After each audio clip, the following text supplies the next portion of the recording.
बिस्मिल्लाहिर्रहमानिर्रहीम। अल्लाह रब्बुल आलमीन ने हमें यौम आज़ादी शमसी तारीख के मुताबिक 14 अगस्त 1947 को अता फरमाई। लेकिन जब हम इस्लामी तारीख देखते हैं तो नाज़रीन किराम, अल्लाह रब्बुल आलमीन ने हमें रमज़ानुल मुबारक की 27वीं शब कद्र को ये मुल्क अता फरमाया।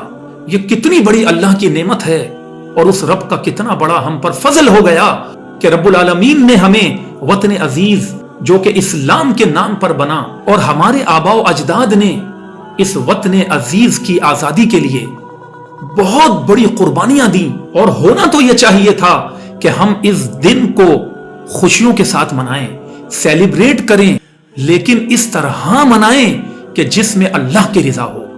हम इस आजादी की रात और इसके दिन को अल्लाह की नाफरमानी के कामों के साथ न गुजारें।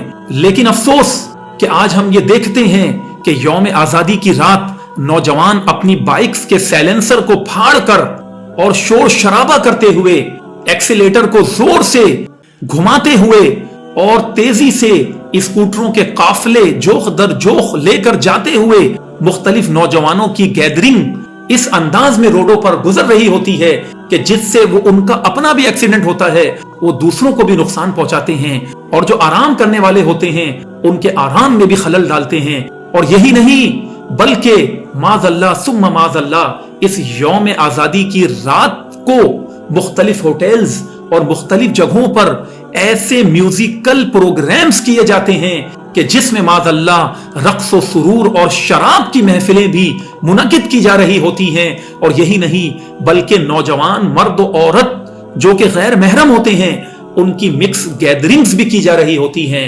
तो अल्लाह रब्बुल आलमीन ने हमें ये मुल्क तो बतौर नेमत और इस्लाम की तालीमात पर अमल करने के लिए अता फरमाया था, लेकिन अफसोस के कौम कहां निकल गई।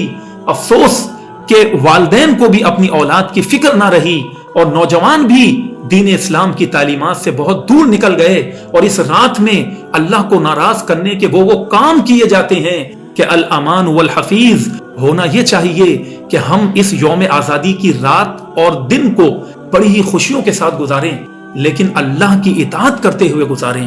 कि अल्लाह रब्बुल आलमीन ने हमें 14 अगस्त के दिन आजादी अता फरमाई, तो क्यों ना हम अल्लाह रब्बुल आलमीन को राजी करने के लिए बहैसियत कौम अपने आसपास पड़ोसी, रिश्तेदार और दीगर अहले वतन की खिदमत करते हुए गुजारें।